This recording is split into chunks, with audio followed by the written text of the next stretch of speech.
আজ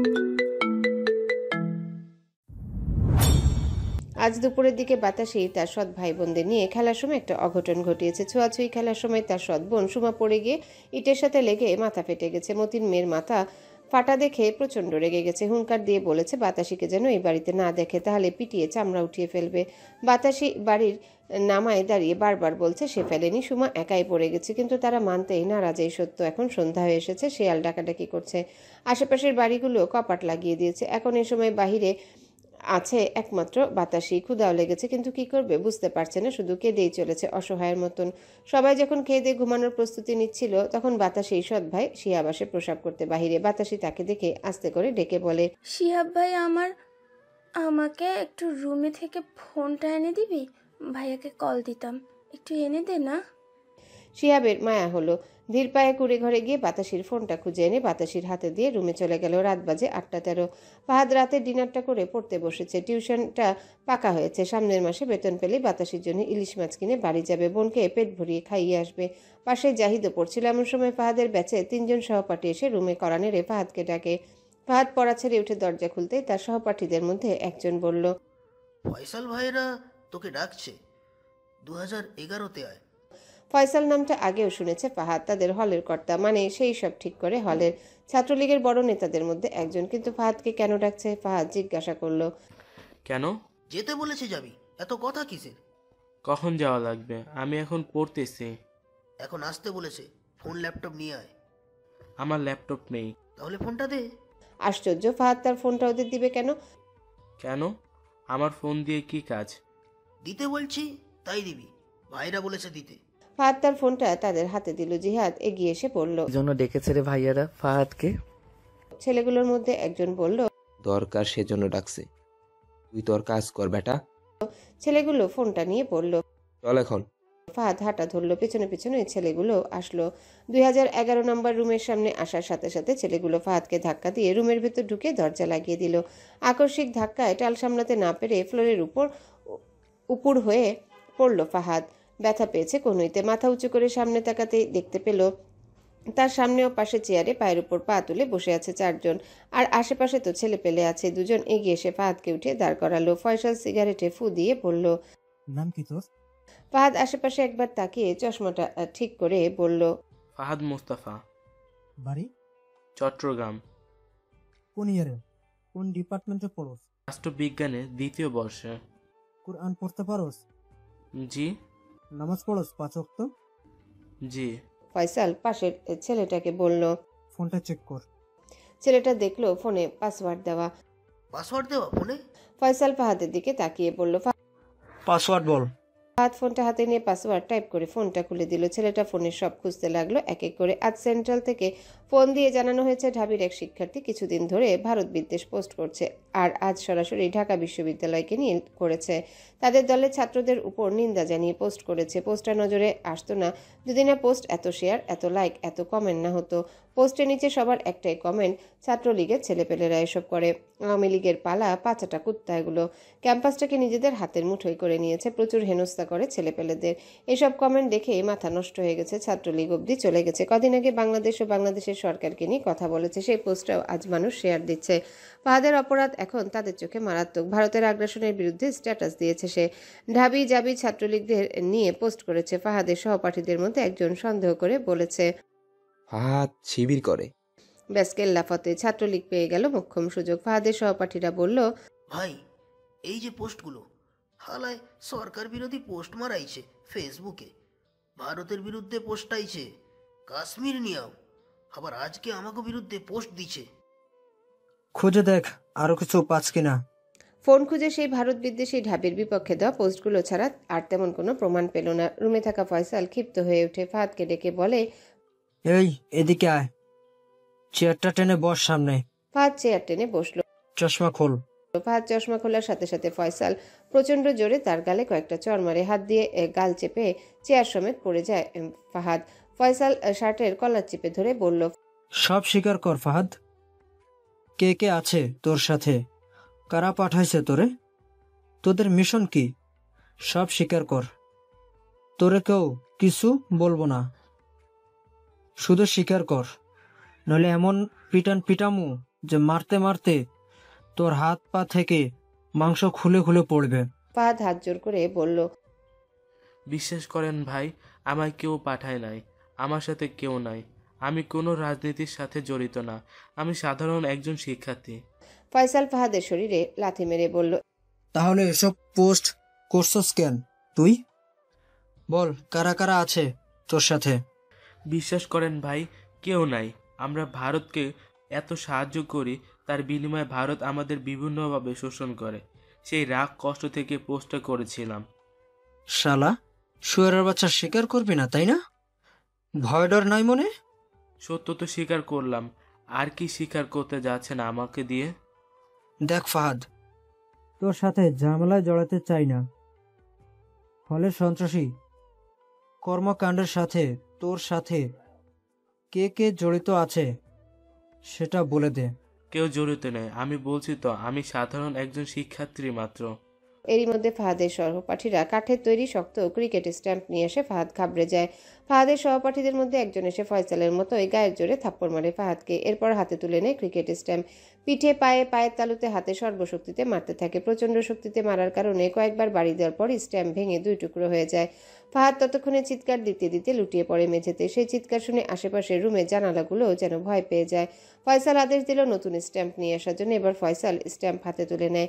একাধারে মাটিতে লুটিয়ে থাকা ফাহাদের সারা শরীরে আঘাত করতে থাকে। প্রায় 50 থেকে 60টি আঘাত করে ফয়সাল নিজে ক্লান্ত হয়ে পড়ে। মেঝেতে পড়ে কাতরাতে থাকে ফাহাদের শরীর। তখনই বিকট আওয়াজ করে বেজে ওঠে ফাহাদের ফোনটা। ফয়সাল জিজ্ঞাসা করলো, কে ফোন দিছে রে? ফাহাদের সহপাঠী জানালো। বাতাসি নামের কেরা জানি ফোন দিছে। এই বাতাসি আবার কিরা? ফাহাদ ব্যথায় কাতরাতে কাতরাতে বলল, আমার বোন ফোন দিয়েছে, একটু কথা বলতে দিন। ফয়সাল রেগে বলল। ফোন কেটে দে। ফোন কেটে দেওয়া হলো। বাতাসি বারবার ফোন দিতে লাগলো ভাইকে। এই রাতে সে এখন কোথায় যাবে? এখানে থাকলে তো শিয়াল কুত্তায় ছিঁড়ে খাবে। ভাই ফোন কেন ধরছে না? তার বোনটার যে এখন তাকে খুব দরকার। বাতাসি কান্নারত অবস্থায় বারবার বলছে, ভাইয়া ফোনটা ধরো না একটু, মা আমারে বাড়িতে ঢুকতে দিতেছে না। বারবার ফোন আসছে বলে সুইচ অফ করে রাখতে বলল ফয়সাল। তাই করা হলো। ফাহাদ ফোনটার দিকে নির্নিমেষ চোখে চেয়ে রইল। তার বোনটা কেন ফোন করেছিল? ঠিক আছে তো, মা মারেনি তো? আরো কত শত কথা মাথায় আসলো বোনকে ঘিরে। বোনের সাথে কথা বলতে দিল না তারা। মোটা দড়ি দিয়ে মারতে শুরু করলো তারা। ফাহাদ তখনও আকুতি মিনতি করে বলল, ফোনটা অন করুন, আমাকে আমার রূপার সাথে কথা বলতে দিন। আমার বোনটা বোধহয় আমাকে খুব দরকার, একটু কথা বলে নেই, তারপর মাইরেন। আমি কিছু বলবো না, শুধু একবার একটু কথা বল দিয়ে দিন। ফাহাদের এত আকুতি মিনতি ভরা কথায় কারো মন গলেনি, কারো মধ্যে মনুষ্যত্ব ফিরে আসেনি। বরং একজন এগিয়ে এসে অন্য আরেকজনের হাত থেকে ক্রিকেট স্ট্যাম্প নিয়ে ফাহাদের শরীরে বিভিন্ন স্থানে সর্বশক্তিতে মারতে থাকে। রাত 10:30। অমানসিক মার খেয়ে মেঝেতে লুটিয়ে গোঙাতে থাকে ফাহাদ। ফয়সাল ধমক দিয়ে টেনে দাঁড় করায়। তারপর সর্বশক্তিতে কয়েকটা চড় মারে। এরপর আবার স্ট্যাম্প দিয়ে পেটাতে থাকে। রাত 11টা। 2011 নম্বর কক্ষে এসে হাজির হয় ফয়সালের চেয়েও পাওয়ারফুল এক ব্যক্তি। এসে সবাইকে জিজ্ঞেস করলো, কি অবস্থা? কিছু বের করা গেছে মুখ থেকে? ফয়সাল জানালো, না ভাই, কোনো কিছু বলতেছে না। না বলা অবধি মারতেই থাক। এই ব্যক্তির আদেশে ফাহাদকে আবারও ক্রিকেট স্ট্যাম্প স্কিপিং রোপ দিয়ে মারা শুরু হয়। হাতের কনুই দিয়ে পিঠে প্রচণ্ড আঘাত করে। উৎসাহিত হয়ে তখন সবাই মিলে প্রচণ্ড শক্তিতে ফাহাদকে এলোপাতারি কিল ঘুষি চড়থাপ্পড় লাথি মারতে থাকেন। ফাহাদের কুকড়ে যাওয়া শরীর থেকে তখন শুধু গোঙানি শোনা যাচ্ছিল। রাত 11:30। কিছুক্ষণের জন্য রুম থেকে বের হওয়ার আগে ফয়সাল অন্যদের বলে যায়, তোরা ওই শালার কাছ থেকে যেমনি হোক তথ্য বের কর।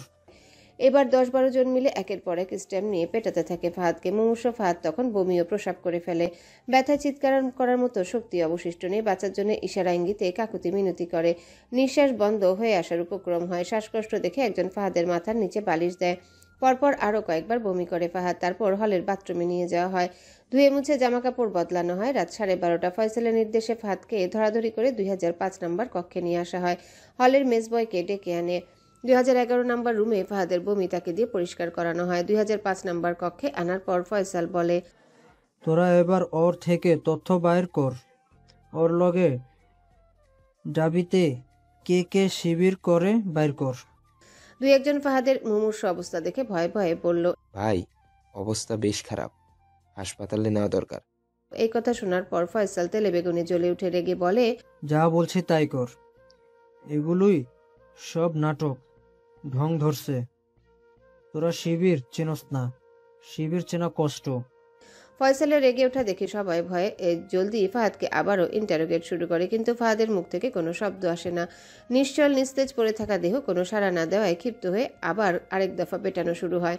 ঘরের ভেতর প্রতিধ্বনিত হতে লাগলো নির্মম আঘাতের শব্দ, আর তার মাঝে ফাহাদের চোখে ফুটে উঠল এক অমোচনীয় যন্ত্রণা। শেষবার বোনের সঙ্গে একটু কথা বলতে না পারার গভীর আফসোস, বুকের ভেতর হু হু করে কাঁদতে লাগলো তার বোনের জন্যে। ফাহাদ বুঝে গেল আজ তার জীবনের অন্তিম সময় এসে গেছে। তার ভীষণ কষ্ট হতে লাগলো বোনের জন্যে। এই দুনিয়ায় তার বোনের যে সে ছাড়া আর কেউ নেই। সে চলে গেল, তার বোনটাকে আগলে রাখবে কে? তার মা যে ভালোবাসে না বাতাসিকে, তার বোন যে ভাই হারানোর শোকে পাগল হয়ে যাবে, তখন দুঃখ পেলে কার বুকে গিয়ে কাঁদবে? কাকে ফোন করে বলবে এটা খাবো ওটা খাবো? কে আদর করে তার বোনকে বুকে টেনে বলবে আমি আছি তো? এই শেষ মুহূর্তে হঠাৎ মনে পড়ল বাতাসি বলেছিল ইলিশ মাছ নিয়ে যেতে। ফাহাদ আজ ঠিক করেছিল সামনের মাসে ইলিশ কিনে নিয়ে যাবে, বোনকে সামনে বসিয়ে তার খাওয়া দেখবে, কিন্তু কে জানতো ভাগ্যের পাতায় তার জন্য লেখা ছিল এক অন্য সমাপ্তি। সে হেরে গেল নিষ্ঠুর সময়ের মানুষের নিষ্ঠুরতার কাছে। খোদার কাছে ফাহাদ একটা আর্জি জানালো, এই অন্তিম সময়ে তার বোনকে আগলে রাখার জন্য যেন তার মতো কেউ একজন থাকে এই নিঃস্ব পৃথিবীতে। তা না হলে তার মতোই অচিরেই হারিয়ে যাবে সকলের কাছে অবহেলিত তার কালো বর্ণের মায়াবী ফুলের মতো নিষ্পাপ বোনটা। চোখ দুটো বন্ধ হয়ে আসছে ফাহাদের। পরপর চোখ ঝাপটানি দিয়ে ফাহাদ স্পষ্ট দেখতে পেল ওই তো তার সামনেই বসে আছে তার বোনটা, পাগলের মতো কেঁদে কেঁদে বলছে, আমারে সাইরা যাইও না তুমি ভাইয়া, তুমি ছাড়া কেউ নাই আমার। ফাহাদও তো যেতে চায় না তার বোনকে ছেড়ে, কিন্তু জীবনের সাথে যে সে আর লড়তে পারছে না। চোখটা এবার পুরোপুরি বন্ধ হয়ে আসলো। বাতাসি মিলিয়ে গেল অন্ধকারে। ফাহাদ আর দেখতে পেল না বাতাসিকে। শেষবারের মতো সে নিঃশ্বাসটা টেনে ধরে রাখলো, আর ছাড়লো না। বোনকে আর ইলিশ মাছ খাওয়ানো হলো না ফাহাদের। 6 অক্টোবর বিনা দোষে শুধুমাত্র সন্দেহের জালে বন্দী হয়ে একটা প্রাণ অকালে ঝরে গেল শেরে বাংলা হলের এক অভিশপ্ত কক্ষে। সাথে রেখে গেল এক অমোঘ বাক্য। সকালে ঘুম থেকে উঠে সোলেমান ইব্রাহিমের দেওয়া ফোন কলে জানতে পারে ঢাবিতে একটা ছেলেকে ছাত্রলীগের ছেলে পেলে মারতে মারতে একেবারে মেরে ফেলেছে। ক্যাম্পাস জুড়ে বিক্ষোভের বন্যা বয়ে যাচ্ছে। সোলেমানের কপালে দু ভাঁজ পড়ল। তর্জনী দিয়ে ঠোঁট চেপে বলল, মারলো কেন? ইব্রাহিম জানালো, ভারত বিদ্বেষী পোস্ট করেছিল আর ছাত্রলীগদের উদ্দেশ্য করে কিছু কথা বলেছিল। কেউ আদেশ না দিলে তোরা মারবে না। পেছন থেকে আদেশ দিয়েছে কে? ইব্রাহিম কিছুটা চুপ হয়ে গেল। যে দিয়েছিল আদেশ তার নাম শুনলে তো সোলেমান রেগে তেলে বেগুনে জ্বলে উঠবে। চুপ কেন? বলো কে বলেছিল? ইব্রাহিম পরপর দুটো ঢোক গিলে বলল, চাচা। সোলেমানের চোখ দুটো চমকে বড় হয়ে গেল। চাচা? কিন্তু উনি তো দেশে নেই। বিদেশে বসেই হুকুম দিয়েছে। জল লেটার কত দূর গিয়েছে? অনেক দূর। তার মানে চাচার জন্য এখন আমার রাজনীতির কেরিয়ারের 12টা বাজবে, তাই তো? নিঃসন্দেহে। চাচা যে এসব করেছে এর কোনো প্রমাণ এসেছে সবার সামনে? না, ওরা স্বীকার করেনি। ওরা জানে না যে চাচা বলেছে ছেলেটাকে দেখতে। চাচাকে আমি দেখে নিচ্ছি, ওদের দেখুন প্রশাসন। দুটাই সিদ্ধান্ত হয়েছিল ফাহাদকে হল থেকে বের করে পুলিশে দেওয়া হবে। ফয়সাল চকবাজার থানা পুলিশকে ফোন দিয়ে বলে, হলে একটা শিবির ধরা পড়েছে, এসে নিয়ে যান। চকবাজার থানা পুলিশ একটা টহল দল পাঠায় শেরে বাংলা হলের গেটে, কিন্তু দেরি হওয়ায় গেট থেকে পুলিশকে ফিরিয়ে দেওয়া হয় রাত 2:30। ফয়সালের ছেলেপেলে মিলে নিশ্চল ফাহাদকে তোষকে করে হলের দোতলা সিঁড়িতে এনে রেখে দেয়। সিঁড়ির লাইটের আলোয় ফাহাদের খালি গায়ে তখন স্পষ্ট কালো কালো দাগ। সারা শরীরে স্ট্যাম্পের বাড়ির কারণে কালশিটে পড়ে আছে চোখ বন্ধ, তবে চেহারায় কোনো যন্ত্রণার ছাপ নেই, বরং সেখানে প্রশান্তির চিহ্ন। নিষ্ঠুর অমানুষদের এই পৃথিবী ছেড়ে স্রষ্টার সান্নিধ্যে চলে যাওয়ার প্রশান্তি। রাত 3টায় খুনিরা ঢাবির চিকিৎসক ও অ্যাম্বুলেন্স ডেকে আনে। চিকিৎসক ফাহাদের দেহ পরীক্ষা করে ঘোষণা দেন সে মারা গেছে। তড়িঘড়ি করে ক্রিকেট স্ট্যাম্প, তোষক, বালিশ, ফাহাদের ফোন চাপাতি হলের 2011 নম্বর কক্ষ থেকে ঢাবি ছাত্রলীগের সহসভাপতির কক্ষে নিয়ে রেখে দেওয়া হয়। ছাত্রলীগের সভাপতি ফাহাদের মৃতদেহ হলের নিচে নামানোর পর তড়িঘড়ি করে সেখান থেকে সরিয়ে ফেলার জন্য চিকিৎসককে চাপ দেন। খুনিরা সিদ্ধান্ত নেয় ফাহাদের লাশ গুম করে ফেলা হবে, কিন্তু ততক্ষণে কিছু শিক্ষার্থী দেখে ফেলায় তার নতুন পরিকল্পনা করেছিল। ফাহাদের লাশের সাথে কিছু মাদক দিয়ে গণপিটুনিতে মারা যাওয়ার নাটক সাজানোর চেষ্টা করে, কিন্তু জাহিদদের জন্য হয়ে ওঠেনি। পুরো ঢাবি ক্যাম্পাস আজ উত্তাল। সোলেমান ফোন কলে কথা শেষ করেই হেলিকপ্টারে করে ঢাকায় আসে। খুনিদের এখনো ধরা হয়নি, ধরবে যে ফাহাদের হয়ে এখনো মামলা দায়ের করা হয়নি। সোলেমান ঢাবিতে আসলো, যেহেতু সেও একসময় বিশ্ববিদ্যালয়ের নেতা ছিল। ভার্সিটির ছেলে পেলে তার উপর চড়াও হলো। সে একজন এমপি হয়ে কেন তার দলে ছাত্র নেতাদের সামলাতে পারে না? সোলেমানের ইচ্ছে করছে চাচাকে তুলে আছাড় মারতে, তবে রাগটা সাইডে রাখলো। এখন ছেলে পেলেদের শান্ত করতে হবে। সোলেমান তাদের আশ্বস্ত করে বলল, যারা এর সাথে জড়িত আমি তাদের সর্বোচ্চ সাজা পাওয়ানোর চেষ্টা করব, শান্ত হন আপনারা। শান্ত হতে বললেই কি তারা শান্ত হয়? শিক্ষা প্রতিষ্ঠান থেকে রাজনীতি বয়কট চাইলো তারা। এখন সোলেমান কিভাবে বয়কট করাবে? এই পাওয়ার কি তার হাতে? সে নিজে রাজনীতি করে বেরিয়েছে এখানে। সোলেমান পরিস্থিতি সামাল দিতে না পেরে নিবাসে ফিরে আসলো। চাচাকে ফোন দিচ্ছে কিন্তু ফোন সুইচ অফ। মাহি খবর পেয়েছে তাদের ভার্সিটিতে একজন খুন হয়েছে।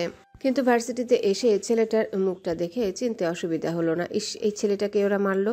ইমনও ছুটে এসেছে ঢাবিতে, সাথে ইয়াসিনও। ঢাবির ছেলেপেলের সাথে ইমনও বিক্ষোভে যোগ দিল। ইয়াসিনকে বললে ইয়াসিন জানে সে আসতে পারবে না, ভাইয়ে শুনলে রাগ করবে। ইমন আশ্চর্য হলেও পরক্ষণেই মনে পড়ল রাগের কারণটা। তার দলে ছেলে পেলেই তো করেছে খুনটা। ঘৃণাটা বাড়তে লাগলো। ইমন জানতে পারলো ফাহাদের পরিবারকে এখনো জানানো হয়নি। পরিবার বলতে আছে একটা বোন, আর মা দ্বিতীয় বিবাহ করেছে। বোনের নাম্বার নেই যে জানাবে। ফাহাদের ফোনটা ভেঙে কোথায় ফেলে দিয়েছে খুঁজে পায়নি কেউ। ফাহাদের লাশটা কজন মিলে চট্টগ্রামে নিয়ে গেল। অফিসে ঠিকানা দেওয়া ছিল, কাগজপত্র সেখান থেকে নিয়েই তারা ছুটলো। সাথে ইমনও গেল। বাকিরা ঢাকায় থাকলো আন্দোলনে। গতকাল রাতে ভাইয়ের আর ফোন না পেয়ে বাতাসি লুকিয়ে রান্নাঘরে এসে ঘুমিয়েছিল। আবার ভোর হতেই মা দেখার আগে বেরিয়ে গেছে নদীর ধারে। হাতের ফোনটা দিয়ে আবার ভাইয়ের নাম্বারে কল লাগালো, কিন্তু বন্ধ বলছে। বাতাসি নদীর কিনারায় বসে কেঁদে দিল। তার ভাই ফোন ধরছে না কেন? ফোন কি নষ্ট হয়ে গেছে? তাহলে একটু অন্য কারো ফোন দিয়ে ফোন দিক না। ক্ষুধার জ্বালায় পেট জ্বলছে। বাতাসি নদীর পানি দুহাতে নিয়ে চুমুক দিয়ে খেলো। কত শত নৌকা চলে যাচ্ছে এই নদী দিয়ে। সকাল গড়িয়ে দুপুর হয়ে বিকেল আসলো, কিন্তু ভাইয়ের আর ফোন আসলো না। বাতাসি বালির উপর শুয়ে পড়লো, নৌকাগুলোর দিকে তাকিয়ে গাইলো, কলজা আমার পুইরা গেল গেল রে, ভাইয়ের দেখা পাইলাম না পাইলাম না। ছিলাম রে কতই আশা লইয়া, ভাই না আইলো গেল গেল, রথের মেলা চইলা।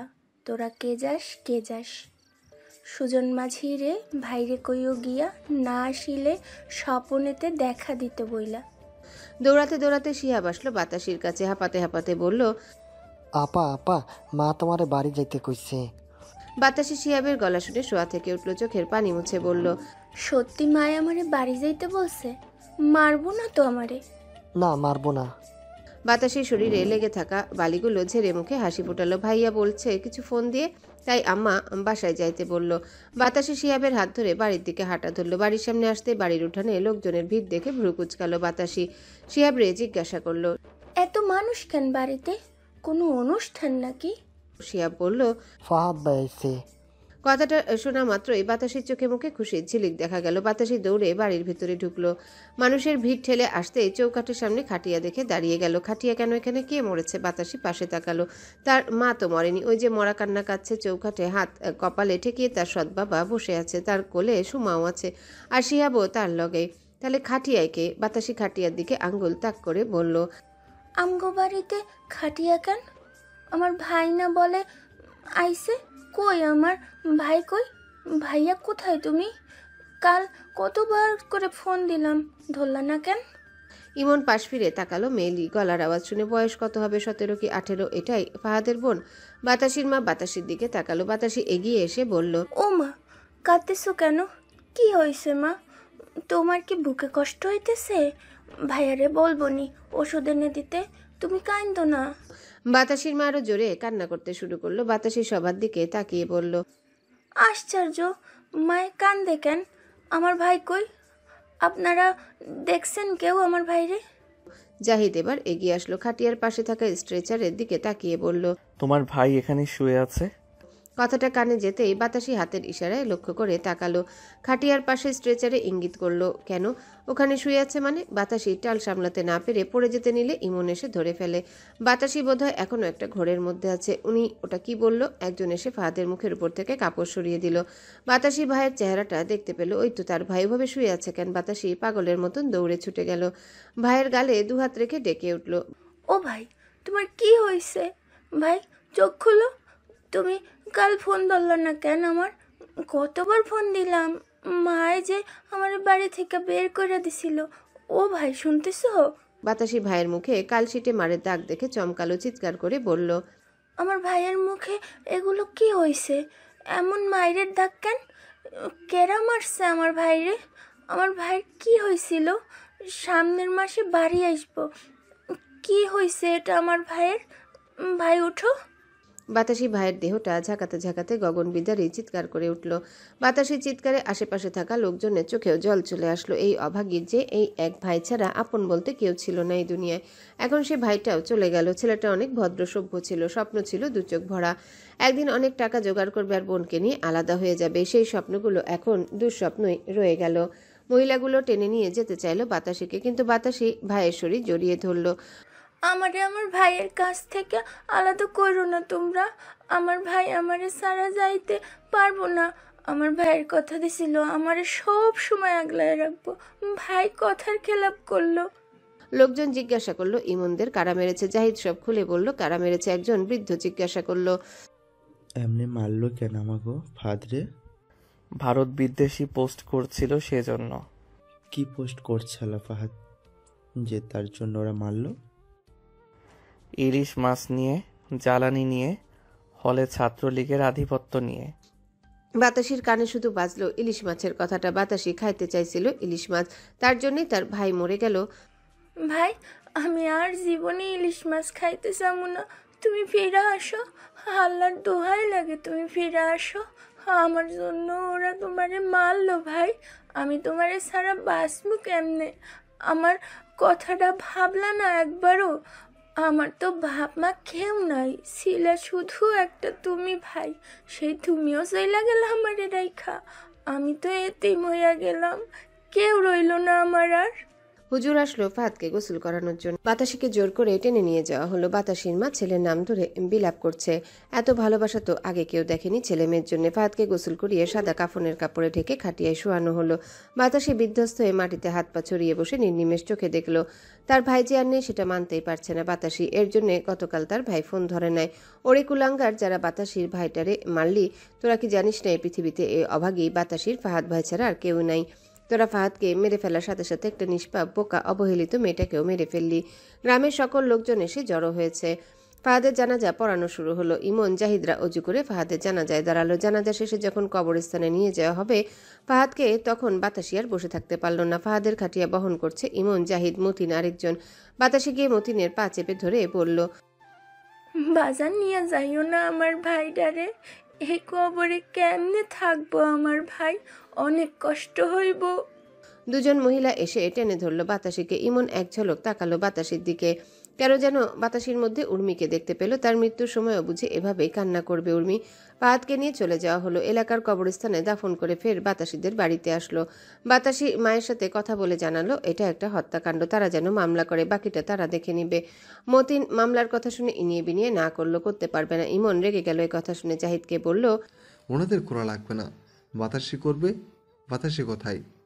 ইমন আশেপাশে তাকালো, বাতাসিকে খুঁজলো। বাতাসি নিয়ে একজন জানালো বাতাসি কবরস্থানের দিকে গেছে। ইমন জাহিদ ছুটলো কবরস্থানে। এসে দেখলো ভাইয়ের কবরটা দুহাতে জড়িয়ে ধরে বাতাসি কাছে আর কেঁদে কেঁদে বলছে, আমার ভাইরে যারা মারছে, আল্লাহ তুমি তাদের বিচার কইরো। আমার ভাইরে কত কষ্ট দিয়ে মারছে, তার চেয়ে কয়েক হাজার গুণ বেশি কষ্ট তুমি দিও।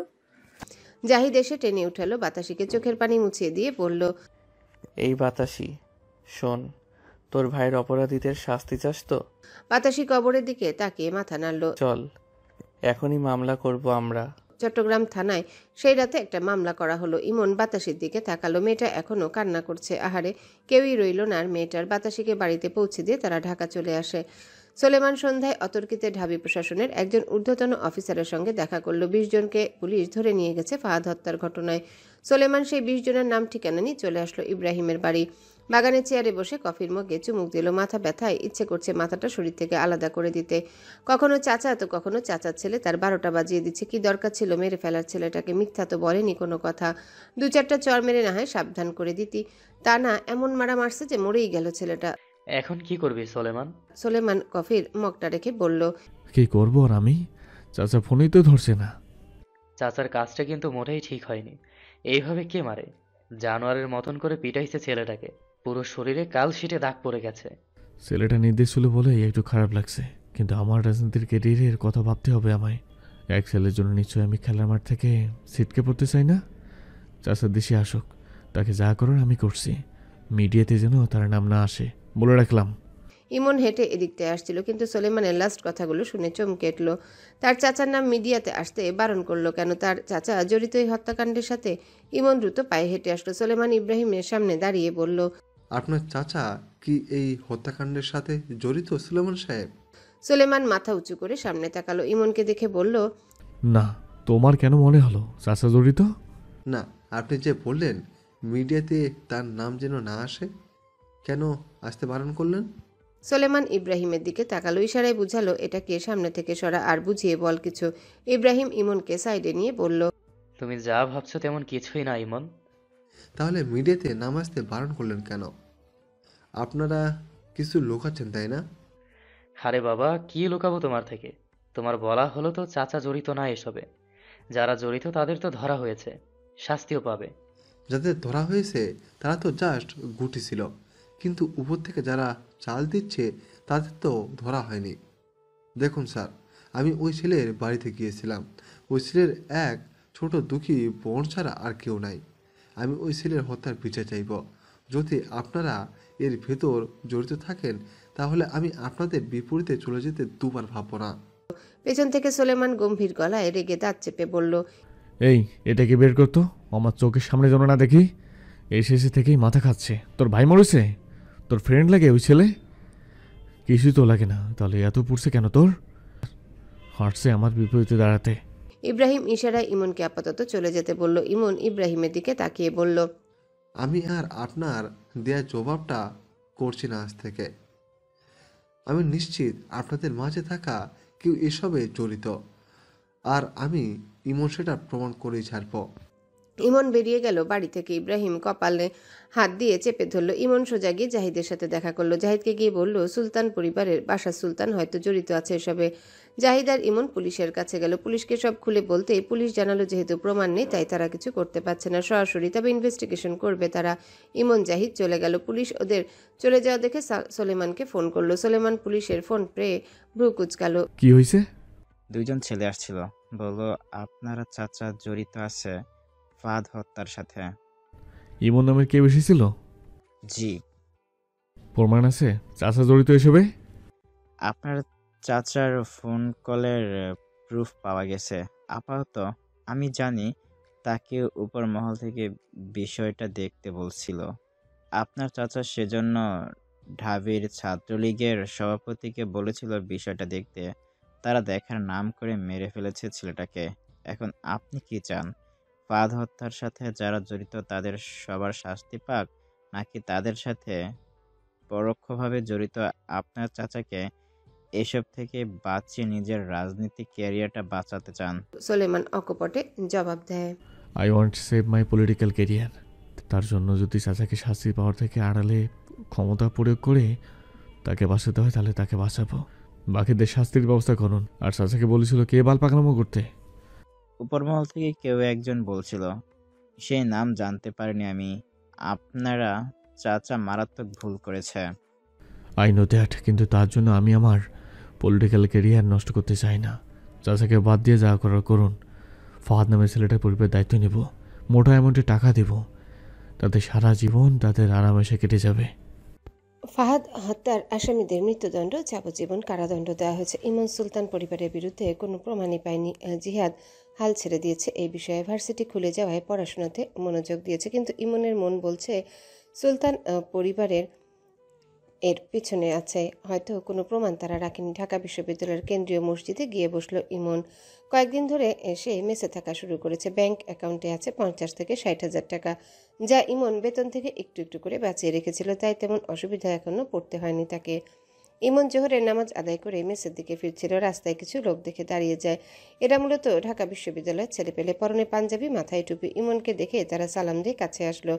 সাথে সাথে এক মিষ্টি আতরের সুগন্ধ ভেসে আসলো নাকি। ইমন সালামের জবাব দিল। তাদের মধ্যে থাকা একজন ছেলের নাম মইনুল। সে ইমনকে চিনতে পেরে বলে উঠল, আপনি উনি না যে ফাহাদ হত্যায় প্রতিবাদ করেছিলেন আমাদের সাথে? ইমন মাথা নেড়ে বলল, জি। আপনারা ছাত্র শিবির? ছেলেপেলে আশেপাশে তাকালো। জি। কোথাও যাচ্ছেন নাকি? জি, আমরা সবাই যাচ্ছি। ইমন ভ্রুকুচকে জিজ্ঞাসা করলো, কিসের সভা? কর্মী সভা। আমাদের ছাত্র শিবিরদের অনেক নিয়ম শৃঙ্খলার ভেতর দিয়ে যেতে হয়। আমাদের নিত্যদিনের কাজের রিপোর্ট তাদের দেখাতে হয়, তো সেখানেই যাচ্ছি। ইমন কিছুক্ষণ চুপ থেকে বলল, আমি যেতে পারবো। ছেলেগুলো একে অপরের দিকে চাওয়াচাই করলো। ইমন আশ্বস্ত করে বলল, আমি কাউকে বলবো না। বিশ্বাস করতে পারেন আমাকে? ছেলে পেলে আচ্ছা ঠিক আছে বলে হাঁটা ধরল। ইমন তাদের পেছনে পেছনে গেল। তারা বাংলা বাজারের দিকে গেল। 3তলা এক বিল্ডিং এর দোতলায় উঠল।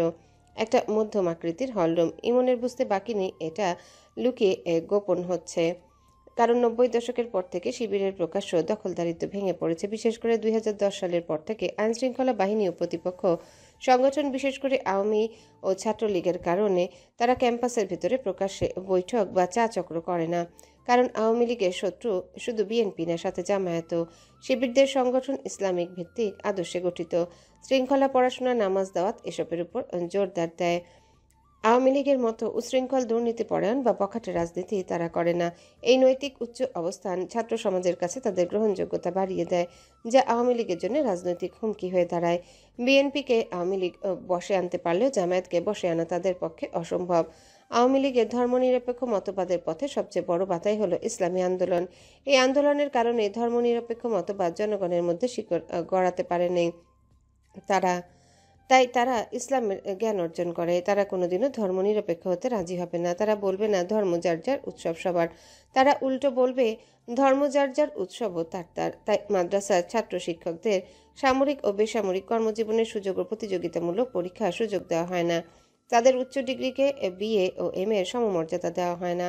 বিশ্ববিদ্যালয়ে সকল বিষয়ে তাদের ডিগ্রি নিতে দেয় না, কারণ মাদ্রাসায় পড়া ছাত্ররা যদি কলেজ বিশ্ববিদ্যালয়ের শিক্ষক হয় এবং সামরিক ও বেসামরিক সরকারি কর্মকর্তা কর্মচারী হয়, তাহলে তারা কোনোদিনও ধর্মনিরপেক্ষতাবাদ গ্রহণ করবে না। ধর্ম নিরপেক্ষতাবাদীদের মতে মাদ্রাসা শিক্ষা তাদের তথাকথিত আদর্শের সম্পূর্ণ বিপরীত। মাদ্রাসা শিক্ষাকে হেয় করার অর্থই হচ্ছে ধর্মহীনতাকে উৎসাহিত করে তোলা। কারণ বিশ্ববিদ্যালয়গুলোতে ইসলামী স্টাডিজ ও ইসলামী ইতিহাস বিভাগকে তাদের শাসনামলে অনেক সংকোচ করা হয়েছে। নানা অজুহাত সৃষ্টি করে অনেক মাদ্রাসার অনুমোদন বন্ধ করে দেওয়া হয়েছে। মাদ্রাসার ছাত্রদের কোনো সন্ত্রাস ছিল না। কলেজ বিশ্ববিদ্যালয়ের বিভিন্ন ছাত্র সংগঠনের মধ্যে যে মারামারি লেগে থাকে, মাদ্রাসার কোনো অস্তিত্ব নেই।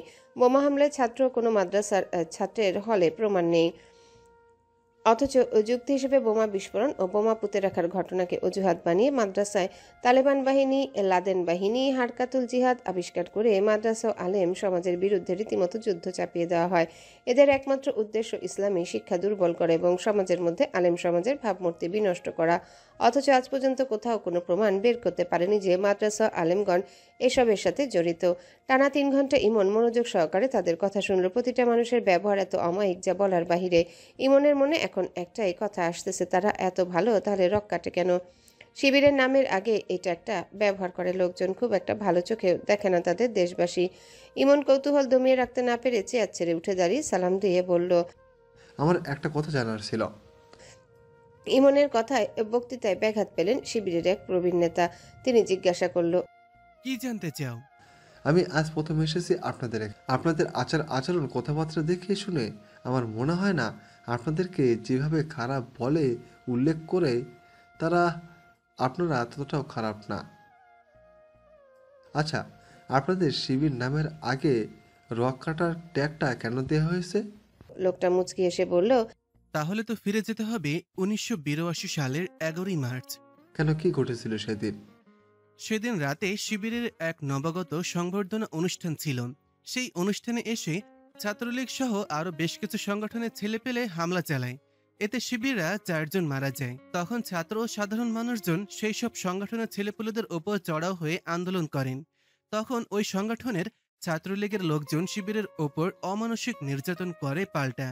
তখন এখনকার মতন ফেসবুক, ইউটিউব ছিল না যে লাইভ দেখিয়ে দেশবাসীকে দেখাবে। তখন বিশিষ্ট দলগুলো রেডিও, সংবাদপত্রের শিবিরদের নামে উল্টাপাল্টা লিখে নিউজ করত, আর দেশবাসী দেদারসে তা বিশ্বাস করে নিত, কারণ তাদের যেটা বলা হচ্ছে তারা সেটাই বিশ্বাস করেছে। তখনকার দিনে এসব বেশ চলত। এই ধরো, যদি কোনো হত্যাকাণ্ড ঘটত, তখন কোনো রকম প্রমাণ ছাড়াই নিউজ পেপারে ছাপা হতো এটার সাথে শিবির জড়িত। অনুসন্ধান করে শিবির নির্দোষ প্রমাণিত হলেও জনমানবে সেই আগের নিউজগুলোই কেটে থাকত। সব দলের দলীয় প্রোগ্রামকে বলা হয় দলীয় প্রোগ্রাম, আর আমাদের প্রোগ্রামকে বলা হয় গোপন বৈঠক। সবার আন্দোলনকে বলা হয় আন্দোলন, আর শিবির নামলে বলা হয় তাণ্ডব। অন্যান্য সংগঠনের বেলায় ব্যবহার করা হয় ছাত্রনেতা, আর শিবিরদের বেলায় মিডিয়া ব্যবহার করে শিবির ক্যাডার। অন্য সংগঠনের বইকে বলা হয় সাহিত্য পাঠ, আর শিবিরদের বইকে বলা হয় জিহাদি বই। উদাহরণস্বরূপ বলা যায় ফাহাদ হত্যার ঘটনা। সে কিন্তু শিবির ছিল না, কিন্তু তাকে শিবির ভেবেই পিটিয়ে হত্যা করা হয়েছে। সে যে শিবির না এটা প্রমাণ হওয়ার পরেই দেশ জনতা তার জন্য রাস্তায় নেমেছে। কিন্তু সে যদি সত্যি শিবির হতো তাহলে জীবনও না হতো আন্দোলন, আর না পেত কেউ সাজা। বিষয়টা এমন যে শিবির হলে তাকে হত্যা করা জায়েজ। জামাতকে আওয়ামী লীগ প্রথমে নেতৃত্ব শূন্য করেছে যাতে তারা নির্বাচনে অংশগ্রহণ না করতে পারে, আর শিবিরদের মিথ্যা মামলার আসামি করে গুম খুন করেছে, আর দেশবাসীর কাছে প্রেজেন্ট করেছে তারা রক কাটে। এটা পসিবল? শিবির মরার জন্য রক কাটতে যাবে হাত পায়ে? হাত পায়ে রক কাটতে হলে তো আগে হাত মুখ বেঁধে তারপর কাটতে হয়। যদি মারার ইচ্ছে হয় তাহলে তো চাকর ডাইরেক্ট পেটে ঢুকিয়ে দিলেই দেওয়া যায়। তার জন্য রিস্ক নিয়ে এত সময় অপচয় করে হাত পায়ে রক কাটে কোন পাগল বলো? এটা রীতিমতন বানোয়াট কথা তাদের। কোথাও দেখেছ তোমার নিজ চোখে তাদের রক কাটতে? কোনো প্রমাণ আছে? নেই। ইমন কোনো ভাবনা চিন্তা ছাড়াই বলল, আমি আপনাদের দলে যোগদান দিতে চাই।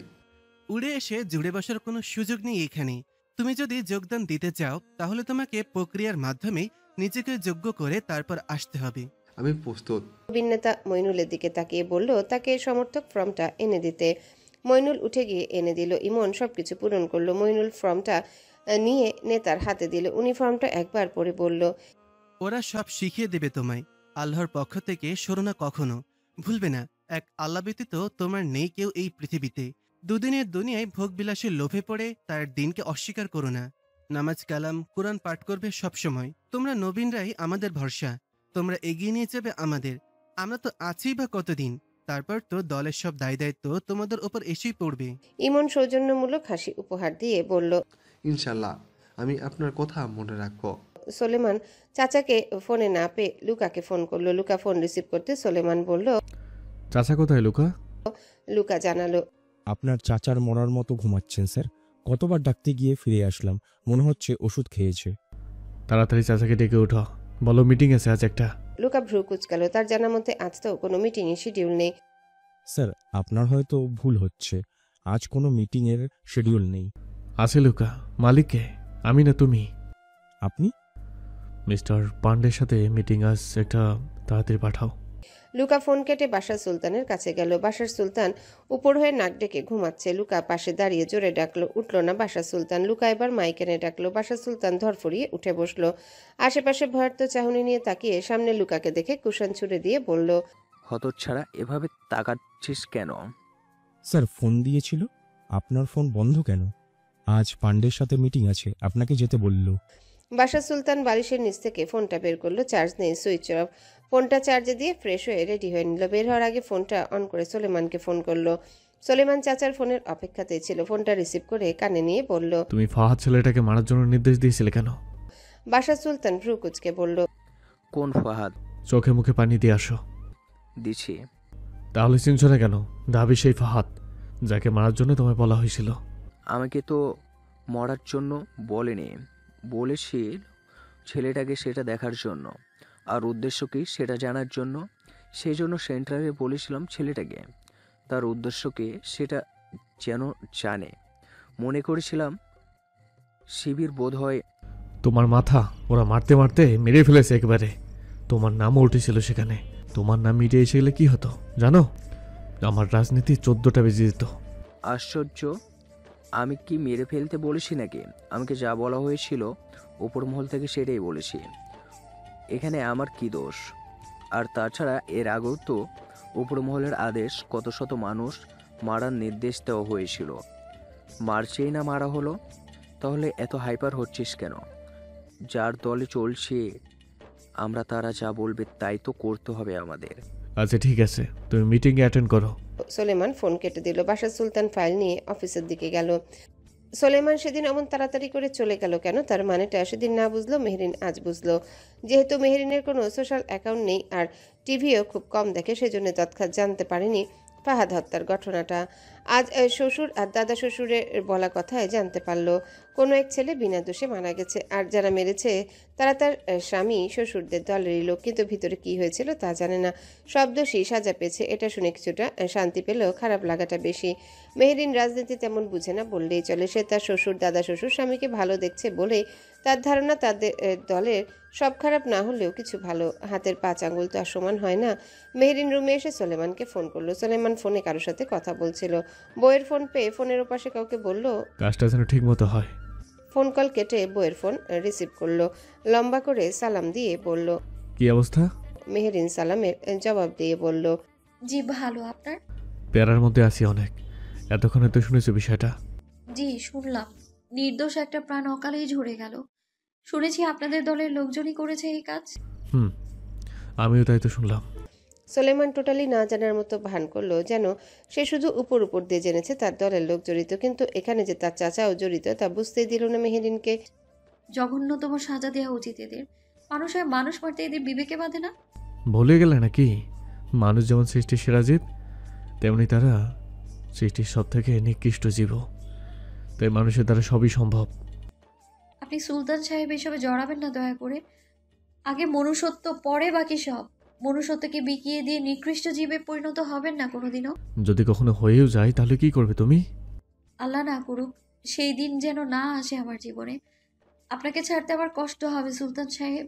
স্বামী খারাপ এটা মানতে পারবো না। আপনাকে জায়গা দিয়েছি আমার বাবার পরে, তাহলে বুঝতে পারছেন তো বাবার পর আপনি এক ব্যক্তি যাকে ঘিরে আমার বর্তমান ভবিষ্যৎ। আচ্ছা যাও, হব না খারাপ, হব না নিকৃষ্ট তোমার সামনে। আমি তোমার শ্রেষ্ঠ স্বামী হয়ে থাকবো। খুশি? জি। খাওয়া দাওয়া ঠিক মতো করবে, মনোযোগ দিয়ে পড়াশোনা করবে। আর শোনো, বলুন। কোনো এক সুলতান সাহেব বলে তার একমাত্র বিবিজানকে মারাত্মকভাবে ভালোবাসে। রাস্তা দিয়ে হাঁটার সময় এক পথিক আমায় বলল, আমি তো আর তার বিবিজানকে চিনি না, পরপুরুষের বউ বলে কথা। তুমি চিনলে তার বিবিজানকে বলে দিও তো তার সুলতান সাহেবের কথাটা, তাহলে খুবই উপকার হতো। মেহেরিন হেসে বলল, দেখা হলে জানিয়ে দেব। আল্লাহ হাফেজ। দরজার কাছে দাঁড়িয়ে দাঁড়িয়ে ইয়াসিন এতিমের মতো ভাই আর ভাইয়ের বউয়ের কথাগুলো শুনলো। আহা, আজ তার একটা বউ থাকলে সেও এভাবে রোজ ফোন দিয়ে ভালোবাসার 2-4টা কথা বলতো, কিন্তু এই জীবনে একটা প্রেমও করতে পারলো না সে সোলেমান ভাইয়ের জন্য। কাউরে পছন্দ হলে ভাইয়ের কড়া চোখে তাকিয়ে বলে, ইয়াসিন নজর ঠিক কর, পরপুরুষের বউয়ের দিকে কিসের নজর? আশ্চর্য, তাদের মধ্যে তো কেউ ইয়াসিনেরও বউ হতে পারতো। তা না, সোলেমান শুধু বাধা দেয়। ইয়াসিন দুর্বলদের মতো হেঁটে এসে বলল, কিল্লাই ডাকছেন ভাই? সোলেমান পেছনে ফিরে ইয়াসিনকে দেখে পাশ থেকে টাকার লাগেজটা বের করে এগিয়ে দিয়ে বলল, এটা চট্টগ্রাম ফাহাদ মোস্তফা নামের ছেলেটার পরিবারকে দিয়ে আসবে। 25 লাখের মতো আছে, আশা করি হয়ে যাবে। টাকাগুলো ছেলেটার বোনের কাছে দিবি। শুনেছি মা দ্বিতীয় বিয়ে করেছে, খুব একটা জাতের না। দেখা যাবে টাকাগুলো পেলে আরো আজেবাজে হয়ে যাবে। ইয়াসিন লাগেজটা হাতে নিয়ে বলল, ভাই আমার একটা আবদার আছে। কি? আমি চট্টগ্রাম থেকে ফিরে আইলে একটা বিয়ে করাই দিবেন। একটা বইয়ের অভাবে সমাজে মুখ লুকিয়ে হাঁটতে হয়। সবাই শুধু বলে বিয়ে কবে। আপনারা সবাই বিয়ে করে ফেলছেন, আমি আর কত এভাবে সিঙ্গেল থাকি বলেন? মাইপুতের বউ দেখবার চায়। এবার এবার এই মিসকিনের দিকে মুখ তুলে তাকান একবার ভাই। সোলেমান চেয়ারে গা এলিয়ে দিয়ে বলল, আচ্ছা যা, ফিরে আয়, বিয়ে করে দিব। সত্যি তো? হুম। সুন্দরী মাইয়ার লাগে কিন্তু বিয়া দিবেন আমার। আচ্ছা ঠিক আছে, এবার যা, টাকাগুলো দিয়ে আয়। ইয়াসিন খুশি মনে চলে গেল। 3 ঘন্টা পর এজওয়ান আসলো হাঁপাতে হাঁপাতে। সোলেমান তখন কফি খাচ্ছে। এজওয়ান এসে অস্থির গলায় বলল, ভাইজান আব্বাই বলে অ্যাক্সিডেন্ট করছে। সোলেমান সাথে সাথে বসা থেকে দাঁড়িয়ে গেল, মুখ থেকে বেরিয়ে আসলো, হোয়াট? কি করে হলো এটা? এজওয়ান এলোমেলো গলায় কথা তাল হারিয়ে বলল, গাড়ি কন্ট্রোললেস হয়ে পাহাড়ে ঢুকে গেছে। চাচার অবস্থা এখন কেমন? ইমার্জেন্সিতে ভর্তি করা হয়েছে, অবস্থা বলে খুব একটা ভালো না। ও আচ্ছা, যাবি? যাওয়া তো উচিত, কিন্তু কিন্তু কি? লুকা যেতে না করলো কেন? লুকা তোকে বললো চাচার অ্যাক্সিডেন্টের খবর? আমাকে তো বললো না এখনো। আমি সেটা জেনে আশ্চর্য হচ্ছি, তুমি জানালে না কেন এখনো? তা মানে কি আব্বা হুদাই নাটক করতেছে? আমি কিন্তু শুনছি আব্বা ওই ছেলে হত্যার সাথে জড়িত, সেজন্য ভঙ্গ ধরেছে অ্যাক্সিডেন্টের। হতে পারে, আমাকে যেহেতু বলা হয়নি তার মানে ফেকও হতে পারে। আমি খবর নিচ্ছি, তুই নিবাসে যা। এজওয়ান আচ্ছা বলে চলে গেল। করতেও পারে নাটক তার বাপ, ভণ্ডামি করতে তো তারা সবাই ওস্তাদ। হয়তো ভাইজানের হাতে থাপ খাওয়ার থেকে বাঁচার জন্য নাটক করছে। সোলেমান কফিটা সম্পূর্ণ শেষ করে আয়নার সামনে দাঁড়ালো, বাঁ হাত দিয়ে মাথার চুলগুলো ঠিক করলো, তারপর আয়নার দিকে তাকিয়ে গম্ভীর গলায় বলল, সরি চাচা, সামান্য চোট, সেরে যাবে, ডোন্ট ওরি। মারবে না, তোমাকে মারার কোনো ইন্টেনশন আমার নেই, জাস্ট একটু অতিরিক্ত পকপক করানো থামানোর জন্য এটা করতেই হলো। বেস্ট ডক্টর হায়ার করেছি, খুব দ্রুত সুস্থ হয়ে যাবে। I love you. দীর্ঘ কয়েক ঘন্টার পথ পাড়ি দিয়ে ইয়াসিন সন্ধ্যার আগ দিয়ে এসে পৌঁছায় চট্টগ্রাম। কিন্তু ফাহাদ ও মোস্তফার বাড়ি কোনটা সেটা খুঁজে পাচ্ছে না। এলাকার লোকদের জিজ্ঞাসা করে অবশেষে বাড়ি কোনটা খুঁজে পেল। সন্ধ্যা হয়ে গেছে তখন। চট্টগ্রাম নামার সাথে সাথে আকাশটা মেঘলা হয়েছিল, এখন সেটা প্রচণ্ড রকম কালো হয়ে গেছে। বাতাস বইছে, বোঝাই যাচ্ছে খুব জোরে করে ঝড় উঠবে। ইয়াসিন টাকার ব্যাগটা সামলে নিয়ে ফাহাদের বাড়ির উঠানে দাঁড়িয়ে ডেকে উঠল, এটা কি ফাহাদ মুস্তফার বাড়ি? আছেন কেউ? মতিন ঘর থেকে বেরিয়ে বলল, হ্যাঁ আছি, কিন্তু আপনি কেটা? ইয়াসিন নিজের পরিচয় দিয়ে বলল, আমি ঢাকা থেকে এসেছি। ফাহাদের বোন আছে বাড়িতে? মতিন জানে না বাতাসি বাড়ি আছে কিনা। ঘর থেকে বউকে ডেকে বলল, বাসাতে কি বাড়িতে আছে? বাতাসির মা জানালো। ইয়াসিন জিজ্ঞাসা করলো, কোথায় গেছে? বাতাসির মা বেরিয়ে আসলো রুম থেকে। বাতাসিরে দিয়ে কি করবেন? কেডা আপনি? ক্ষতিপূরণ দিতে এসেছি। মতিন আর বাতাসির মা একে অপরের দিকে চাওয়াচাই করলো। কিসের ক্ষতিপূরণ? ফাহাদের। কি আছে ক্ষতিপূরণে? টাকা। চোখ মুখ জ্বলে উঠলো টাকার লোভে তাদের দুজনার। কত টাকা? 25 লাখ। আকাশ থেকে যেন টুপ করে পড়লো তারা, মাথা চক্কর দিয়ে উঠলো। 25 লাখ টাকা! এই টাকায় তো তাদের পুরো একটা জীবন চলে যাবে। বাতাসির মা এগিয়ে গিয়ে হাতটা বাড়িয়ে দিয়ে বলল, দেন। ইয়াসিন ব্যাগটা পেছনে নিয়ে বলল, আপনাকে দেয়া যাবে না। বাতাসির মা ভ্রু কুচকালো। আমারে দিবেন না মানে? তাইলে কারে দিবেন? আমি ফাহাদের মা। আপনি যেই হন, এই টাকার আসল হক ফাহাদের বোনের। আপনাদের দেয়া বারণ, ওর বোনকে ডেকে আনুন, আমি তাকে টাকাগুলো দিয়ে চলে যাব। বাতাসিরে কেন দিবেন ওর মা বেঁচে থাকতে? মতিন এগিয়ে এসে বলল কথাটা। ইয়াসিন বিরক্ত হলো। আমাকে যা বলা হয়েছে তাই বললাম, আপনাদের দেয়া যাবে না। ফাহাদের বোন না আসলে আমি টাকা নিয়ে চলে গেলাম। বাতাসির মা স্বামীর পানে তাকালো। মতিন ইশারায় কিছু বলল। বাতাসির মা বলল, ডাইকে আনতাসি, দাঁড়ান। বাতাসি মা বাড়ি থেকে বেরিয়ে কবরস্থানের দিকে গেল। দিনের অর্ধেকটা সময় বাতাসি ভাইয়ের কবরস্থানের পাশে বসে থাকে, পাতা পরিষ্কার করে, একা একাই কবরের সাথে কথা বলে, কাঁদে। বাতাসির মা বাতাসির কাছে এসে বলল, এই ওঠ, বাড়ি চল, বৃষ্টি আইবো। বাতাসি মায়ের পানে তাকালো, তারপর আকাশের দিকে। কখন রাত হয়ে আসলো বুঝলই না সে। ঝিরিঝিরি বৃষ্টি পড়ছে। বাতাসি বসা থেকে উঠে দাঁড়াতে তীব্র বাতাস শুরু হয়ে মুষলধারে বৃষ্টি নামতে শুরু করলো। সর্বাঙ্গ ভিজে যেতে লাগলো বাতাসির বৃষ্টির পানিতে। বাতাসির মা তারা দিয়ে হাঁটতে লাগলো আগে আগে। মায়ের পেছন পেছন বাতাসিও ছুটলো। মুষলধারে বৃষ্টি নামায় ইয়াসিন আশ্রয় নিয়েছে কুড়েঘরের বারান্দায়। গোবরের গন্ধ নাকে আসায় পেট তার মুচড়ে উঠছে। কি বিদগুটে গন্ধ! বৃষ্টি পড়ায় তারও জঘন্য হয়ে নাকে আসছে। বৃষ্টির ছিটা এসে পড়ছে বাতাসের বাড়িতে, ইয়াসিনের শরীরে। আবার বারান্দা ফুটা পানি পড়ছে। টাকার ব্যাগটা ভিজে যাবে।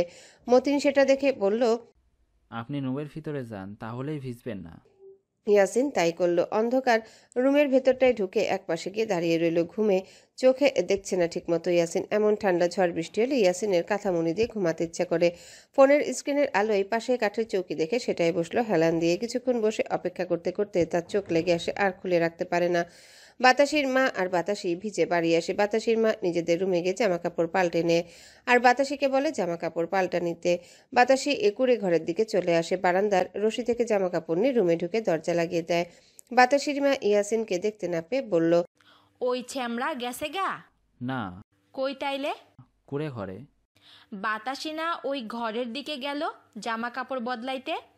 কথাটা শেষ করে বাতাসির মা বারান্দায় এসে দাঁড়িয়ে কুড়ে ঘরের দিকে তাকালো। মতিনও বেরিয়ে আসলো দরজা লাগানো ভেতর থেকে। বাতাসির মা দৌড়ে যেতে চাইলে মতিন আটকে দেয়। আটকাইলেন কেন? আমার মাথায় একটা বুদ্ধি আসছে। কি? মতিন ফিসফিস করে কিছু বলল। বাতাসির মায়ের মুখ শক্ত হয়ে যায়, তারপর ঠোঁটে আসে এক কপট হাসি। এইরকম করলে টাকা পাবো? পাবো। বাতাসির মা প্রথমে রাজি না থাকলেও টাকার লোভে রাজি হয়ে গেল। আস্তে করে কুড়ে ঘরের দিকে গিয়ে বাহির থেকে শিকল লাগিয়ে পাড়ার প্রতিবেশীকে ডাকতে লাগলো। বাড়ি বাড়ি গিয়ে বাতাসি জামা কাপড় অন্ধকার বদলে তাক হাতড়ে খুঁজে হারিকেন আর গ্যাস ম্যাচ খুঁজে বের করে সেটা জ্বালালো। রুমটা এখন আলোকিত হয়েছে। বাতাসি হারিকেন হাতে নিয়ে পিছনে ফিরে চোখ ঘুরিয়ে বিছানার দিকে তাকাতে একটা অপরিচিত ছেলেকে খাটে শুয়ে থাকতে দেখে বাতাসির শরীরটা ভয়ে কাঁপতে থাকে। এই লোককে। হাত থেকে হারিকেনটা পড়ে যায়। কানে দুহাত চেপে যতটা পারে উচ্চস্বরে চিৎকার করে ওঠে বাতাসি। ইয়াসিন আকস্মিক কোনো মেয়েলি চিৎকার শুনে চোখ মেলে তাকায়। মাটির এক প্রান্তে হারিকেন পড়ে আছে। ইয়াসিন আধা শোয়া থেকে উঠে দাঁড়ালো। দেখলো একটা মেয়ে উল্টো ঘুরে দাঁড়িয়ে আছে। ইয়াসিন এগিয়ে আসতে লাগলো। বাতাসি সেটা বুঝতে পেরে দরজার শিকল খুলে দরজা খুলতে চাইলে দেখলো বাহির থেকে লাগানো। বাতাসির আত্মা বেরিয়ে আসার উপক্রম ভয়ে প্রাণটায় চলেই যায়। দরজায় হাত দিয়ে শব্দ করতে লাগলো বাতাসি আর বলতে লাগলো, দরজা খুলো না কেউ, ও মা দরজা খুলো। ততক্ষণে বাতাসির মা লোকজন ডেকে তাদের উঠোনে আসে। বাতাসির মা বাতাসের চিৎকার শুনে বলল, দেখো তোমরা নষ্টামি করতেছিল পরপুরুষ লইয়া, বাইরে থেকে লাগাই রাখছি, তোমরা তো বিশ্বাস করবা না, সেজন্য ডাইকা আনছি তোমাগো। ইয়াসিন বাখারা হয়ে গেছে। বাহির থেকে দরজা লাগিয়েছে কে, আর এই মেয়ে এভাবে কাঁদছে কেন? ইয়াসিন এগিয়ে এসে দরজার কড়া নেড়ে উচ্চ আওয়াজে বলল, দরজা লাগিয়েছে কে? দরজা খুলুন। বাতাসি পাশ থেকে দূরে সরে গিয়ে সিটিয়ে যায়। গ্রামের লোকজন এগিয়ে আসে। দরজার ছিটকিনি বাহির থেকে খুলে তারা ভেতরে ঢুকে দেখে বাতাসির রুমে একটা অচেনা ছেলে। ইয়াসিন একসাথে এত মানুষ হুড়মুড়িয়ে ঢুকতে দেখে ভড়কে যায়। বাতাসি তখনও কাঁদছে। লোকজন ছিছি করা শুরু করেছে। বাতাসির মা বাতাসির চুল টেনে ধরে বলল, মাগি পিক ফেলানোর আর জায়গা পেলি না, বাড়ির ভেতরই পর পুরুষ লইয়া ফেললি। বাতাসি ব্যথায় চোখ মুখ কুচকে ফেলল। আমি কিছু করি নাই মা। তাইলে এই বেডা আর তুই এক রুমে কি করস? আমি চিনি না, জানি না উনি এই রুমে কেমনে আইছে। বিশ্বাস করেন আপনারা? ছি বাতাসি ছি, ভাইয়ের মরার লগে লগে এমন বাজারি হয়ে গেলি। কে এই পোলা? ইয়াসিন সহ্য করতে পারলো না। কি তখন থেকে আজে বাজে কথা বলছে এরা। এগিয়ে আসতে চাইলে তিনজন পুরুষ ইয়াসিনকে চাপটে ধরে। পকেট থেকে ফোন বের করে নিয়ে নেয়। বাতাসির মা কান্নার ভান করে বলে, এই মাগিরে লইয়া আমরা মুখ দেখাম কেমনে পাড়ায়? আমার মরা ভাগ্য, মাইনসে থুতু দিতাছে ঘরের দুয়ারে। মতিন গলায় গামছা পেঁচিয়ে বসে আছে। লোকজনদের দিকে তাকায়ও না, শুধু বলল, মান সম্মান বাঁচাইতে চাইলে বিয়া ছাড়া উপায় নাই। ইয়াসিন চমকে ওঠে। এই কথা শুনে পাগল নাকি এরা? বিয়ে? সে তো কিছুই করেনি। ইয়াসিন কথা বলতে চাইলে লোকজন তাকে কথা বলার সুযোগই দেয় না। মুখ খুলতে চাইলে লোকজন ঝাঁপিয়ে পড়ে বলে, এই ছামড়া শহর থেকে আইছে, মেয়েরে ফুসলাইছে, এক ঘরে পাইছি তোকে। গ্রামের মোড়ল এগিয়ে এসে বলল, এই কামে বিচার একটাই, মাইয়ারে রাতের অন্ধকারে ধরা হয়েছে। এখন সমাজের চোখে এই মাইয়া আর পবিত্র নাই। বিয়া হইলে দুই পক্ষের ইজ্জত বাঁচে। বাতাসি মায়ের পায়ে পড়ে যায়। আহাজারি এ করে আকুতি ভরা দৃষ্টি নিয়ে বলে তারা কিছু করেনি। বাতাসি চিনে না ওনাকে, তাদের মধ্যে কিছু হয়নি। কিন্তু কেউ শুনলো না বাতাসির কথা। ইয়াসিনকে চেপে ধরে রেখেছে কথা বলার জন্য। ফের মুখ খুললে গাছের সাথে বেঁধে রাখে ইয়াসিনকে। ইয়াসিনের মনটায় বলতাছে শালার বেটাদের পশ্চাৎ দেশে লুঙ্গি তুলে চেলা দিয়ে পিটাতে। ঢাকা হলে গায়ে হাত দেওয়া তো দূর, চোখ রাঙানোর সাহস পেত না। লোকজন বলল কাজী ডেকে আনার জন্য। কথাটা শুনে ইয়াসিন চোখ বড় বড় করে বলল, এই না, খবরদার কাছে ডাকবেন না, আমি কোনো অন্যায় করিনি, আর এই মেয়েকে তো আমি চিনি না। ইয়াসিন ভালো করে তাকালো বাতাসের দিকে। গায়ের রং কালো। এই রংকে মোটেও শ্যামলা বলে না। কালো মানে কালো। ইয়াসিনের শরীরের রং হলুদ ফর্সা। সে কি করে এমন কালো মেয়ে বিয়ে করবে? সোলেমান ভাই বলেছে ঢাকায় ফিরলে সুন্দর মেয়ে দেখে বিয়ে করায় দিবে, সেখানে এই মেয়েকে বিয়ে অসম্ভব। লোকজন ইয়াসিনের কথা শুনে কাজী ডেকে আনে। ইয়াসিন ফোন চায় সোলেমানের সাথে কথা বলার জন্য, কিন্তু ফোন দিতে চায় না লোকজন। তারপর কে যেন ফোনটা হাতে নিয়ে বলল, কারে ফোন দিবি তুই? আমার ভাইরে ফোন দেন। লোকটা দিল না। কিছুক্ষণ পর ওপাশ থেকে ফোন আসলো। সোলেমান ফোন করেছে ইয়াসিন টাকাগুলো পৌঁছে দিয়েছে কিনা ঠিক মতো সেটা জানার জন্য। মোড়ল ফোন আসা দেখে বলল, কথা কইতে দাও, সমস্যা কি কথা কইলে? ফোনটা দিল ইয়াসিনের কাছে। ইয়াসিন ফোনটা কানে নিতে ওপাশ থেকে সোলেমান বলল, টাকা বুঝিয়ে দিয়েছিস? ইয়াসিন কান্নার মতো গলায় বলল, ভাই আমার গাছের লগে বাইন্দা রাখছে, আমারে বলে এক কাল্লা ছেড়ির লগে বিয়া দিয়ে দিব। ভাই আমারে বাঁচান, আমি এই বিয়া করতে চাই না। সোলেমান সহসা বসা থেকে উঠে দাঁড়ালো। মুখ থেকে আপনা আপনি বেরিয়ে আসলো, হোয়াট? বেঁধে রেখেছে তোকে গাছের সাথে? হ ভাই, কাজে নিয়ে আসছে। আমি বিয়ে করব না ভাই, দরকার পড়লে সারা জীবন অবিবাহিত থাকবো, তাও ভাই বাঁচান আমায়। আমি আসছি বলে সোলেমান ফোন কাউকে দিতে বলে ইয়াসিন ফোন বাড়িয়ে দিয়ে বলে, ধরেন ভাইজান কথা বলবে। গ্রামের মোড়ল ফোনটা নিল কানে। সোলেমান ওপাশ থেকে বলল, কি হয়েছে কি? আপনারা জোর করে বিয়ে দিতে চাইছেন কেন? আপনার ভাই পাপ করতে গেছিল এই বাড়ির মাইয়ার লগে, একই ঘরে পাইছি, এখন বিয়া তো করাতেই হইব, নইলে এই মাইয়ারে বিয়া করব কেডা? দেখেন আমি আসতেছি, ততক্ষণে বিয়ে দিয়ে দিবেন না। আমি এসে এই সমস্যার সমাধান করতেছি। আয়তে থাকেন আপনি। কথাটা বলেই মোড়ল ফোন কেটে দিয়ে কাজীর দিকে তাকিয়ে বলল, কাজী বিয়া পড়ান শুরু করো। কাজী বিয়ে পড়ানো শুরু করলো। বাতাসি তখনও কাঁদছে। একজন বাতাসির ওন্না ঠিক করে দিল। কাজী বাতাসিকে কবুল বলতে বললে বাতাসি চুপ হয়ে থাকে। বাতাসির মা পেছন থেকে চুলের মুঠি ধরে টান দিয়ে বলে, কবুল বল, না কইলে কিন্তু তোর এই বাড়ি থেকে বের করে দিমো, তখন রাস্তায় রাস্তায় কাটানো লাগবো। এর চেয়ে বিয়া কইরা চইলা যা, বিয়া না করলে তোর একদিন কি আমার একদিন। বাতাসি ভয়ে দুঃখে কষ্টে বলে দেয় কবুল। ইয়াসিনকে কাজী কবুল বলতে বললে ইয়াসিন রাস্তার দিকে তাকায়। ইয়াসিন এই আশায় আছে সলিমান এসে তাকে রক্ষা করবে বিয়ে করা থেকে, কিন্তু ঢাকা থেকে চট্টগ্রাম আসার পথ তো 5 মিনিটের না। এমন ঘটনা ইয়াসিনের সাথে ঘটবে জানলে জীবনেও ইয়াসিন আসতো না এখানে। ইয়াসিনকে কবুল বলতে না দেখে লোকজন আরও চড়াও হয়। মারতে আসলে ইয়াসিন থামিয়ে দেয়। মায়ের খাবে বিনা দোষে কেন সে বিতৃষ্ণা থেকে বলে দেয় কবুল। বাতাসি হয়ে গেল ইয়াসিনের অর্ধাঙ্গিনী, যাকে সে কোনোদিনও মানতে পারবে না নিজের অর্ধাঙ্গিনী হিসেবে। সোলেমান চট্টগ্রামে এসে পৌঁছালো ভোরে রাগ দিয়ে। এসে দেখলো ইয়াসিন বসে আছে বারান্দার মাটিতে, তার পাশে ফুপিয়ে কাঁদছে একটা মেয়ে। সোলেমানকে দেখা মাত্র ইয়াসিন বসা থেকে দাঁড়িয়ে পড়ল। আমি কিন্তু এই মাইয়ারে বউ হিসেবে মাইনা নিব না ভাই, আমি ওকে আমার সাথে নিব না, ওদের বইলা দেন। সোলেমান জিজ্ঞাসা করলো, বিয়ে হয়ে গেছে? জোর কইরা বিয়ে দিছে। সোলেমানের চোখ মুখ শক্ত হয়ে আসলো। সে যে বলল বিয়ে না দিতে, এসে সমাধান করবে। সোলেমান মোরেলের সাথে কথা বলল, জিজ্ঞাসা করলো কি কারণে এমনটা করলো। মোরল সব খুলে বলল। সবটা শুনে সোলেমানের কেমন সন্দেহ হলো। ঘাড় বাঁকিয়ে বাতাসের দিকে তাকালো। বাতাসের দিকে তাকালে সর্বপ্রথম যে কারো চোখ যাবে তার গায়ের রঙের দিকে।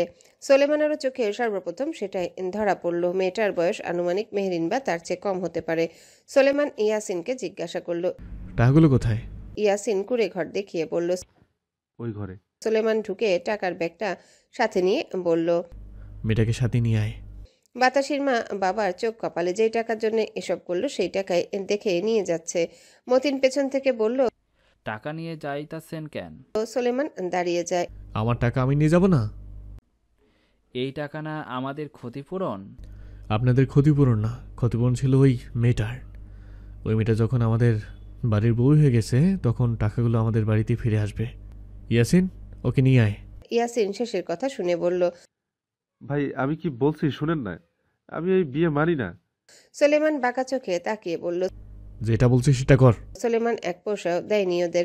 ব্যাগটা নিয়ে গাড়িতে এসে বসে পড়ল। ইয়াসিন বাতাসির সামনে দাঁড়িয়ে মুখ অন্যদিকে ঘুরিয়ে বলল, এই মেয়ে চলো।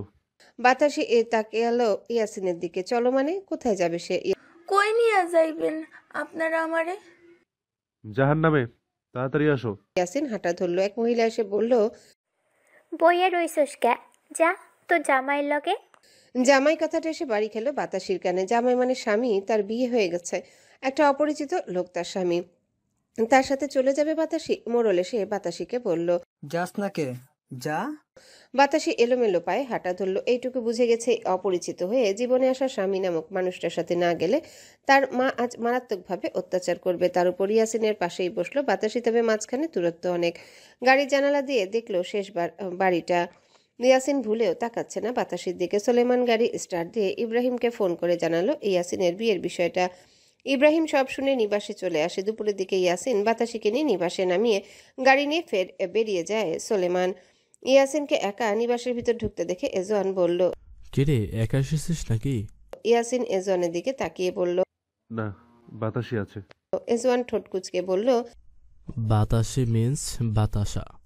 ধুর বেটা, বিয়ে বাতাসা খায় নাকি কেউ? মিষ্টি আনতি সাথে? ইয়াসিনের চোখে মুখে রাগ আসলো। ওই মাইয়ার নাম বাতাসি। এজওয়ান ও আচ্ছা বলে বলল, বাতাসে কেউ নাম হয় জানা ছিল না, শুনলাম তোদের বলে ভাইন্ডা রাখছিল। ভাইয়ের এই কথাটা সরে যা হাসি পাইছিল না, যা বলার বাহিরে। মানে ওই যে মানুষ কট খেলে এইভাবেই বিয়ে দেয়। কিছু করতে গেছিলি নাকি? ইয়াসিন রেগে বলল, ভাই মজা করতেছেন আমার লগে? আমি কিন্তু মজার মোড়ে নাই। আমি কিছু করব তাও ওর সাথে রুচি আসবে না ভাই। আমি এই বিয়ে মানি না। ওরে বউ মানা সম্ভব না আমার পক্ষে। এজওয়ান ভ্রু কুচকালো। তোর বউ কোথায়, এনেছিস তো সাথে? বাইরে। এজওয়ান মাহির দিকে তাকিয়ে বলল, নিয়ে এসো তো মাহি, বেয়াদব বউ রেখে একা চলে আসছে। মাহি সদর দরজার কাছে এসে দেখলো গুটিসুটি হয়ে দাঁড়িয়ে আছে একটা মেয়ে, পরনে জামা কাপড় নোংরা ধুলোবালি লাগানো। মাহি এগিয়ে এসে বলল, এসো ভিতরে এসো। আকস্মিক মেয়েলি গলা শুনে বাতাসি চমকে পেছনে তাকালো। এতক্ষণ চারিপাশটা দেখছিল। কত বড় বাড়ি, ভয় করছিল খুব। মাহি বাতাসিকে দেখে কিছুটা সময় স্তব্ধ হয়ে গেল। এবার বুঝলো ইয়াসিন কেন তখন থেকে বলছে এই বিয়ে মানে না, বউ মানবে না বাতাসিকে। মাহি বাহু ধরে ভেতরে নিয়ে আসলো। ভেতরে তিনজন পুরুষকে দেখে আরো গুটিয়ে গেল বাতাসি। এজওয়ান ইব্রাহিম একবার তাকে যা বুঝার বুঝে গেল। এজওয়ান ইশারায় উপরে নিয়ে যেতে বলল। মাহি বাতাসিকে উপরে এনে বাতাসিকে গোসল করে নোংরা জামা কাপড় পাল্টাতে বলল। সাথে নিজের এক সেট জামা কাপড় দিল, যদিও বাতাসির ঢিলে হবে। বাতাসি গোসল করে পরে নিল মাহির দেওয়া জামা কাপড়। বাতাসি গুটিসুটি হয়ে ফ্লোরে বসে আছে। এসি অন থাকায় শীত লাগছে, সেজন্য ওড়না দিয়ে শরীরে জড়িয়ে ঢেকে নিল। ক্ষুধার যন্ত্রণায় পেট মুড়মুড় করছে। বাতাসি ঘরের চারিপাশে তাকিয়ে দেখতে লাগলো। এমন বড় বাড়ি জীবনেও দেখেনি বাতাসি, এমন দামি দামি ফার্নিচারও না। কোনটার নাম কি সেটাও বলতে পারবে না ঠিকঠাক বাতাসি এদের কুড়ে ঘরে 3-4টা মিলে হবে বোধহয় এ একটা রুম। এজন ঘড়ি নিতে রুমে এসেছিল। বাতাসি কেমন ফ্লোরে বসে থাকতে দেখে পেছনে তাকালো। মাহি খাবার প্লেট নিয়ে আসছে। এজনের কাছাকাছি আসতে এজন বলল, হ্যালো বন্ধুরা, পরবর্তী পার্ট খুব তাড়াতাড়ি আসবে, তো সবাই অপেক্ষায় থাকো। আর চ্যানেলটি যারা এখনো সাবস্ক্রাইব করনি তারা পরবর্তী পার্ট দেখার জন্য চ্যানেলটি সাবস্ক্রাইব করে রেখো। ধন্যবাদ সবাইকে, আমাদের সাথেই থেকো।